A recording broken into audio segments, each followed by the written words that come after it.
Seja muito bem-vindo à Saúde e Bem-Estar com Marcelo Menino, mais um programa inédito. Esse é o programa 2, semana passada nós tivemos o programa 1 e o Dr. Vail continuou com a gente para falar sobre gestação de risco. Ele é médico, vai fazer 40 anos de ginecologia e obstetrícia, tem 35 anos que trabalha com fertilização assistida, ou seja, quando você tem o sonho de ter um bebê e procura um médico e ele te ajuda a lá você conseguir fecundar. E ele vai falar hoje sobre gestação de risco. Muitas mamães aí estão gestantes ou vão ficar gestantes. E aí, quais são os cuidados? Seja muito bem-vindo de novo, Dr. Vail. Eu que agradeço mais uma vez estar aqui, né? É um prazer, Marcelo. A gente falar desse assunto é um apaixonante, é um dos assuntos que eu mais gosto, e que eu mais, digamos assim, existe na nossa... Existe a aptidão, existe o dom, né, que a gente nasceu. Eu acho que eu nasci para isso, não tenho dúvida disso, né? É minha paixão.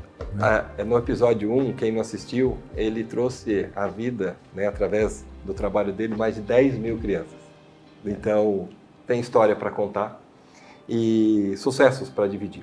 Mas existe gestações de risco ou toda gestante ela tem seu risco e seus cuidados? Como funciona isso? Olha, pelo meu tempo que eu tenho de experiência, eu não considero gestação de risco, eu considero todas as gestações de risco. Tá. Então, eu não tenho um diferencial com esta ou com aquela.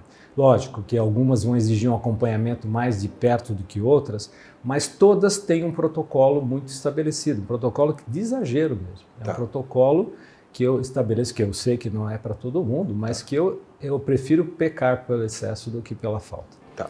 A gente sabe que a gestação é um estado de imensas transformações no corpo feminino e todas elas são de risco. Né? Então, aquela paciente que às vezes você não dá muita atenção, achando que não tem muito risco, muitas das vezes é aquela que vai complicar. Tem que olhar o tempo todo. Você tem uma noção, cardiopatia congênita no bebê. De cada 100 bebês, um nasce com cardiopatia. E nem sempre a paciente tem algum risco. Nem sempre a paciente diz nada, ela não tem nenhum risco. E o paciente e o bebezinho tem uma cardiopatia. Sim.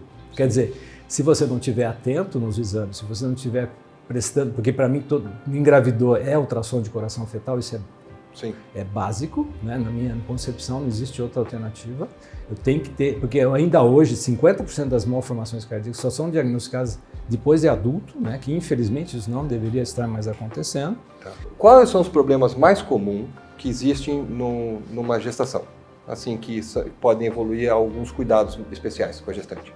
Bom, no pré-natal a gente tem que abordar tudo, né? Eu abordo desde as toxinas ambientais, porque isso são fatores importantes, muita gente nem liga para isso, né? Toxinas ambientais. Ou seja, panelas que usa, desodorantes, maquiagem, sabão, água, higiene, tudo que a paciente tem em casa, plástico, quer dizer, tudo isso interfere na saúde e no bem-estar do bebê. Me permite interromper, eu fiz um exame recente, deu elevação de alumínio no meu sangue. Não. Eu nunca 95% das pessoas têm. Alumínio. 95%. Sem querer, agora acabei te interrompendo. 95% porque alumínio no sangue. Alumínio. Aí eu peguei e falei assim, minha esposa Fer, né? Falei, Fer, vamos fazer seu exame. Mas faz na urina também, para ver se você está detoxificando. Né? Porque se você tiver na urina 3 ou 4 vezes a mais que no sangue, você está detoxificando, isso não é tão ruim, entendeu? Mas aí eu fiz da Fer, a Fer também estava. Aí a gente pegou e fez o tratamento, né?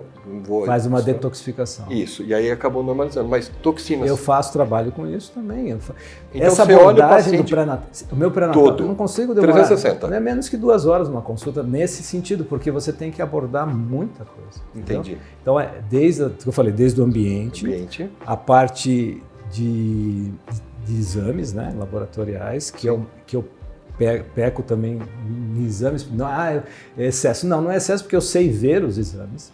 Né? É aí que eu acho que é o grande diferencial. Muita gente não sabe nem por que pediu aquele exame, mas eu sei ver. E não olho o valor de referência, que é outra coisa que tem que acabar também. Infelizmente, se for para olhar valor de referência, você não precisaria de mim. A paciente vem no consultório, ela mesma faz isso.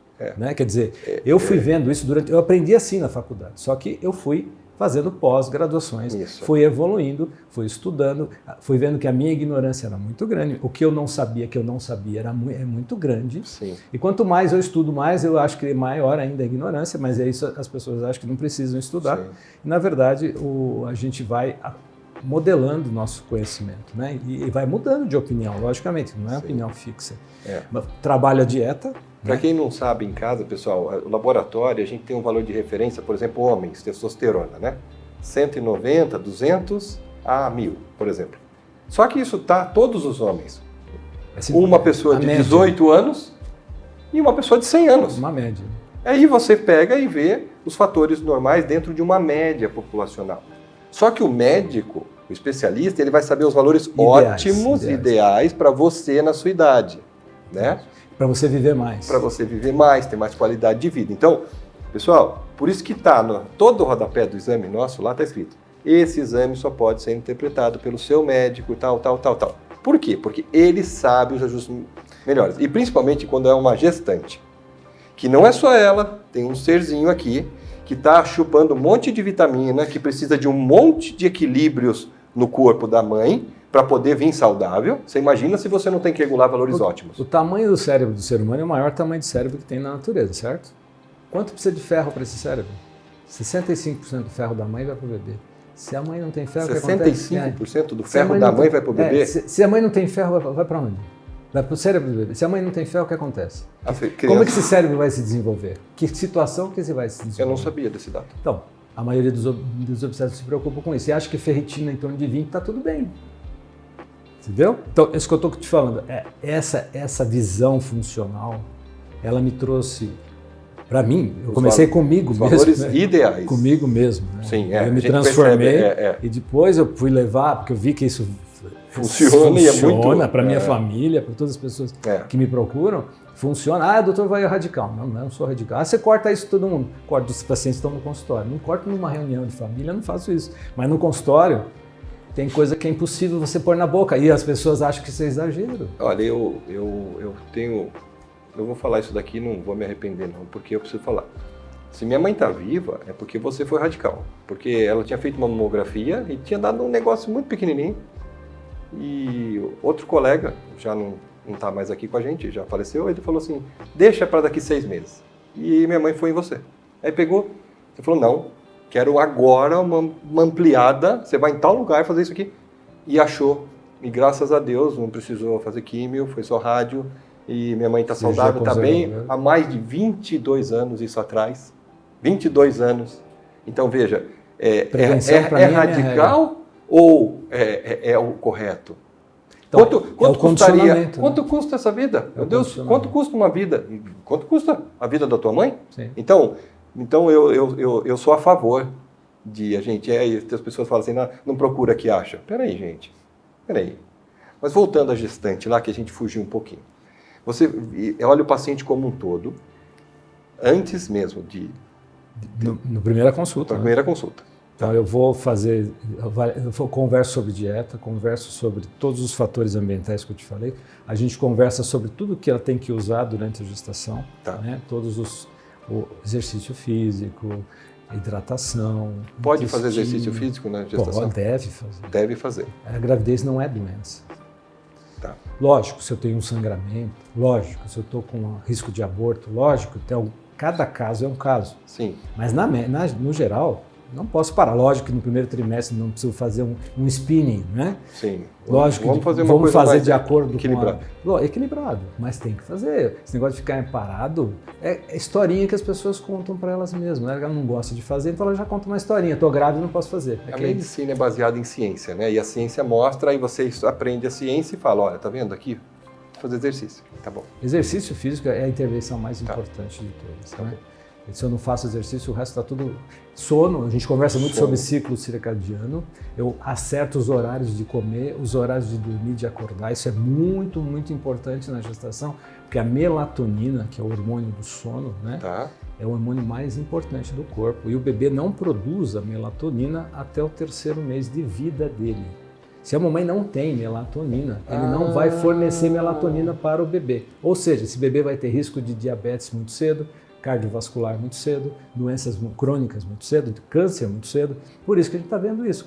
Jovens com muito mais chance de câncer. Por quê? A melatonina ela só é produzida em média até 10h30 da noite. Passou disso, a gestante vai dormir 11, meia-noite, ela já está causando danos a esse bebê. Então você regula... Ou então tem que repor melatonina. Né? E muita gente nem sabe o que é isso, né? Infelizmente. Tá. Pessoal, regular horário de jejum, horário de comer, proteína. Tem um monte de fatores que o pré-natal tem que abordar, sem dúvida, né? Sem dúvida. É muita coisa nessa fase. Pessoal, nós vamos para o break rapidinho e nós vamos voltar para falar sobre eclâmpsia e também por que vocês às vezes amadurecem o pulmão do bebê mais cedo, né? Dentro do útero. Já voltamos depois do break. E voltamos com Saúde e Bem-Estar com Marcelo Menino, Dr. Vail Carmo Maggiotto, 40 anos de profissão, 35 anos de fertilização aqui trabalha, mais de 10 mil crianças já veio na mão dele, através do trabalho dele. E nós vamos falar sobre gestação de risco, na realidade já aprendemos que não existe uma gestação de risco, todas as pacientes são uma gestação que precisa ter uma atenção. Só que agora nós vamos falar sobre 3 temas muito interessantes, que quem é pai ou mãe talvez já passou por isso, que é a preocupação com eclâmpsia, né? Preocupação com diabetes gestacional e às vezes vocês amadurecem o pulmão do bebê com corticoides. Então, primeiro, eclâmpsia. Fala um pouquinho o que é e os cuidados que a mãe tem que ter na gestação e o acompanhamento do doutor. A hipertensão gestacional, né, que a gente classifica, a eclâmpsia é o final, seria a convulsão na hipertensão, seria uma complicação da pré-eclâmpsia, né? Tá, entendi. A pré-eclâmpsia, geralmente, ela está relacionada com a implantação da placenta no útero, né? É no primeiro trimestre. Então, o que eu falei, na fertilização tudo começa, né? Quando a placenta ela não se fixou adequadamente ao miométrio, ou seja, ao músculo do útero, né? Tá. Ela tem que fixar 1/3. Não pode ser mais que 1/3 e nem menos que 1/3. Se ela ocorre com mais que 1/3, ela leva aquele que a gente chama de acretismo placentário. A placenta não descola no parto, às vezes tem aqueles casos graves de sangramento, de perda até do útero, né? Pode acontecer se não estiver preparado e diagnosticado precocemente. E quando está abaixo de 1/3, ela pode descolar, né? Descolamento prematuro de placenta, né? Até perder o bebê por um sangramento volumoso lá por volta de 32, 33 semanas. Tá. E porque a placenta ela tem que produzir uma infiltração no miométrio. E às vezes essa infiltração se faz de forma ineficaz. E a gente ainda não sabe exatamente todos os mecanismos envolvidos nisso. E isso gera um aumento da pressão materna para levar mais sangue para o bebê, porque existe uma resistência à chegada do sangue ao bebê. Então há um aumento da pressão materna em consequência disso. Lógico que tem outros fatores envolvidos, aqui é bem sucintamente eu estou falando. Isso, se a fecundação foi errada, já ocorreu. O que a gente pode amenizar? A gente pode fazer o quê? Fazer uma prevenção de uma pré-eclâmpsia mais grave. A gente tem como fazer isso através do exame morfológico do primeiro trimestre, a gente coloca lá num programa, a gente calcula o risco dessa paciente ter pré-eclâmpsia ou não, e tem medicamentos que podem prevenir isso, como aspirina e como cálcio. A gente usa isso. Tem uma historinha da paciente também, não é só a gente faz o estudo Doppler da placenta, mas também a historinha da paciente é importante, a história da família também é importante, a pressão da paciente é importante, o peso da paciente é importante. Então, todos esses fatores, no conjunto, você entra com a medicação, então você posterga essa pré-eclâmpsia para mais tarde. Certo. Outra preocupação com a gestante é sobre o diabetes. E aí tem o exame de diabetes gestacional, como que é feito. Primeiro, fala um pouquinho quais os cuidados para prevenir uma diabetes gestacional, qual o exame que deve ser feito nessa investigação e como que é feito o tratamento, se por acaso der positivo. Bom, na minha prática clínica, eu não pego muitas diabetes. Aquele casal que eu peguei antes de engravidar, ele não vai desenvolver, muito raramente, porque eu vou trabalhar ele para não acontecer. Agora, aquele que já está grávido, aí eu vou trabalhar ao máximo para que isso não aconteça, ou se acontecer de forma bem leve. Tá. Não uso insulina, raramente tenho que usar insulina porque eu sou a pessoa mais disciplinada em termos de cobrança. Porque diabetes gestacional é isso, é exercício físico e dieta, né? Não tem saída, não tem segredo. Tá. Então, o que ela pode levar no bebê? Pode levar um crescimento exagerado, uma macrosomia fetal, né? Crianças que nascem acima de 4,5 kg. Lógico, tem crianças que nascem nesse peso, mas é por causa da família. Mas a maioria que nasce é porque está com alteração. Por que acontece a macrosomia? Porque o bebê não tem falta de insulina, a mãe tem falta de insulina. Tá. O bebê tem excesso, ele vai produzir mais insulina porque tem muito sangue, tem muita glicose no sangue. Então o bebê cresce por causa da insulina dele, que faz o anabolismo, entendeu? Faz ele crescer. Então a mãe não tem, o bebê tem. Entendeu? Então ele vive num ambiente de glicose excessiva, ele vai crescer muito por excesso de insulina. Olha que interessante, eu não sabia. Repete, por favor, esse pedaço. A mãe não está produzindo insulina, por isso é diabetes, né? Sim. Ou está disfuncional a insulina, está resistência à insulina. Isso. E aí ela tem muita glicose no sangue sobrando e o bebê reage a isso produzindo insulina, porque o pâncreas dele está normal. Entendeu? Entendi. E aí ele desenvolve o quê? Que a gente chama lipogênese abdominal. Ele cresce o abdômen, cabeça desse tamanho, abdômen desse tamanho. Eu já faço, isso é bioimpedância que a gente faz dentro do útero com ultrassom. A gente já vê isso, já chego e falo para a mãe, eu falo mesmo. Mãe, esse bebê precisa ser acompanhado a vida inteira porque o risco de diabetes dessa criança é muito alto. Pelo ultrassom do pré-natal. Do pré-natal. Eu já consigo avaliar o futuro dessa criança. E às vezes a mamãe fica até brava, falando, a condição foi sua, ela que escolheu chegar nesse ponto. E ela está repercutindo no filho dela essas consequências. Ele não vai passar batido. Ele nasceu bem, nossa, ele é gordinho, bonitinho. E a maioria deles faz o quê? Hipoglicemia quando nasce, porque aí sai daquele ambiente de glicose, a insulina está lá em cima, o bebê, aí que é o perigo, né? Hipoglicemia é muito mais perigoso do que hiperglicemia, né? Então aí que esses bebês podem ficar, ter graus de sofrimento exagerados. E o tratamento, o doutor mencionou, é dieta, exercício? Dieta, exercício. Raramente, a não ser que aquela paciente já vinha utilizando insulina antes da gravidez, que ela já era diabética, isso pode acontecer. Pode acontecer. Diabetes tipo 2, muitas vezes tem que usar insulina, não tem como. Mas quando ela não era diabética, ficou na gestação, porque o diagnóstico pode ser feito na consulta inicial, ainda discuto que se a glicemia de jejum na consulta inicial se é diabetes, porque se ela já veio com uma glicemia alterada, ela já era diabética, porque não é gestacional. Mas ainda tem esse conceito. Agora, a curva glicêmica é feita para isso, né? Sim. A gente faz um estímulo no sexto para o sétimo, 27, 26, 28 semanas, faz um estímulo de glicose e vê como é que essa paciente responde. E o nome desse exame para fazer o acompanhamento é curva glicêmica. Curva glicêmica. É uma paciente glicêmica simplificada, não é aquela curva glicêmica de 4 tempos, Sim. né? É aquela que faz 3 tempos. Ela toma o açúcar e vê como que se comporta. Como se comporta a glicose no decorrer desse. São colheita de 3 vezes colhe do sangue, né? Jejum, 1 hora e 2 horas após a ingestão do líquido, né? Que é fornecida, a glicose que é fornecida no Sim, muito interessante. E aí essa avaliação é feita, aí eu peço, é obrigatório, aí ela sai com uma planilha, né? Ela vai ter que fazer a dosagem de glicose 3 vezes por dia, ficar picando. Esse é o maior problema da diabética, ele não gosta de picar o dedo, ele gosta de usar insulina, mas não gosta de picar o dedo. Aí ficar picando o dedo, me traz planilhas, e eu vou acompanhando e vou orientando de acordo com os resultados. Encaminho às vezes, lógico, para o endócrino, quando realmente for um caso assim que a gente não consegue controlar, mas como a gente trabalha nessa área integrativa que eu estou falando, eu extrapolo um pouquinho além. Por quê? Porque eu tenho esse conhecimento de estudo, né? Sim. Eu tenho esse conhecimento, então eu me sinto capaz de dar continuidade nisso, entendeu? Tudo bem, num caso extremo, eu encaminho, lógico, né? Que aí fugir um pouco insulinas que você precisa totalmente, mas hoje em dia é difícil acontecer isso, tá? Eu não tenho esses casos de dosar, de ter que usar insulina em altas doses. E uma última pergunta, porque a gente já está indo para o fim do nosso episódio.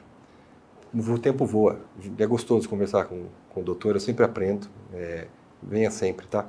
Outra coisa da diabetes que também a gente vê é o polidrama. O bebê faz muito xixi porque ele está num ambiente de muita glicose, então enche de líquido a barriga, né? Só esquecendo de falar que isso é muito comum também. Então a barriga fica volumosa não só pelo tamanho do bebê, mas pelo excesso de xixi. Existem cólicas diferentes, não existe? No período final da gestação, cólicas de preparação.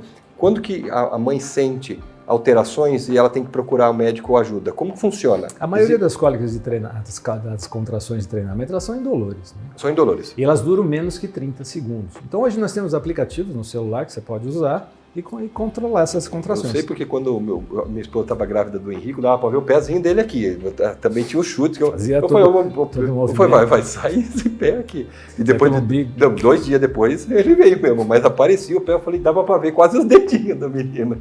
É isso aí. Mas você consegue monitorar isso? Isso. Né? E como que a pessoa sabe, assim, preocupação quando é um sangramento ou corrimento, qual é a diferença que a mãe, que é gestante, tem que tomar cuidados? Porque a gente vive no Brasil e nem todos vão no médico. Às vezes tem gestantes que, numa situação carente, ou por não ter esse grau de consciência, não vão. Mas o recado é esse, tem que fazer acompanhamento médico. Tem que fazer, nós temos toda gestante não tem como. E aí, Que preocupações que ela tem que ter com respeito a tipos de sangramento ou corrimento, o que pode acontecer na gestação que é um sinal de alerta ou não? No começo você fala? No começo. No começo da gestação, às vezes uma secreção marrom, ela pode ocorrer e não ser problema. Por quê? O bebê está fazendo uma escavação no útero. Aquela fixação no útero? Isso. É aquilo? Quando eu estou escavando um terreno, se eu encontrar ali embaixo um cano de água, o que vai acontecer? Vai sangrar. É a mesma coisa, o bebê às vezes perfura algum vasinho e dá uma sangradinha. Mas o sangue escuro não significa que ele é um sangue vivo atual. É um sangue que já ocorreu, porque a vagina ela tem uma certa acomodação. Então ela só vai exteriorizar quando for uma quantidade maior. Sim. Se é uma quantidade pequena, muita gente só observa, né? E não faz nada. Pode entrar com analgésico se estiver com cólica ou não, mas só observa. Agora, se o sangue se torna vivo, volumoso, com coágulo, aí já é mais cuidado, aí já tem que fazer partir para uma avaliação. Não tem jeito. Tá bom. Mas às vezes dá para esperar. O repouso aí é relativo também. Lógico, numa hemorragia você tem que... Mas às vezes o sangramento não significa que eu estou perdendo, entendeu? Sim. O descolamento do óvulo também não é uma coisa tão frequente. Se faz muito diagnóstico de descolamento do embrião, mas é que é um erro do diagnóstico no ultrassom, porque às vezes é um muco que fica entre a implantação do bebê e o útero, e aquilo ele está como descolamento, mas não é. Entendi. O descolamento tem uma característica própria, é um coágulo, tem no ultrassom ele tem um aspecto diferente. Sim. Então tem muita avaliação de descolamento e aí a pessoa fica desesperada, fica de repouso lá na cama, né? Usando um monte de coisa e no final não é nada. Procura o médico e vê a orientação. Muito bom, meus amigos. Esse foi mais um episódio de Saúde e Bem-Estar com Marcelo Menino. Dr. Vail Carmo Maggiotto, 40 anos, 35 de fertilização, 10 mil crianças que já passaram nessa mão, que venham mais 10 mil crianças aí. Obrigado, foi um prazer conversar com você esses 2 episódios. Venha sempre um privilégio ter aqui. Obrigado pela presença. Beijo no coração de vocês e até a próxima.